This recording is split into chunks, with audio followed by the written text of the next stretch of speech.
La gente si sta interrogando, ma cosa sta succedendo in questa città e in tutto il Veneto? Il caso Mantovani rompe gli argini di un fiume già in piena, troppi scandali scoperchiati dalla Guardia di Finanza in pochi mesi, troppe inchieste su malaffare tra istituzioni e privati, società partecipate, gestione di flussi enormi di denaro. E il fuoco di fila di domande e richieste pressanti su trasparenza e chiarezza si fa sempre più serrato.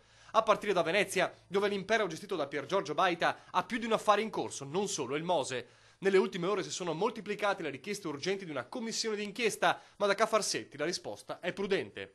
Per quel che mi risulta finora motivi di sospetto o di apprensione non ve ne sono, ma ad ogni modo vigileremo. Dal Comune di Venezia a Palazzo Balbi, dove invece una commissione d'inchiesta potrebbe arrivare a breve. Io più che commissione chiamo un servizio ispettivo interno che attiviamo quando ce n'è necessità, però appunto ne parleremo martedì in giunta assieme agli altri colleghi. Fare subito, fare presto. Dai banchi del Consiglio Comunale di Venezia c'è poca voglia di aspettare. Interrogazione del Movimento 5 Stelle per chiarire quali rapporti ci sono stati tra il Comune e le imprese coinvolte e qual è il volume di flussi di denaro passati da Cafarsetti a Baita, con un ultimatum preciso. Se non ci sono interventi a brevissimo termine, noi chiediamo contemporaneamente che si determini un blocco di tutti i contratti in essere che coinvolgono queste imprese, ad esempio quelli che riguardano i progetti del Palazzo del Cinema e quindi dell'ospedale al mare. Ma le richieste vanno anche oltre. Pretendo, signor Sindaco, che quei 12 milioni di euro che Mantovani SpA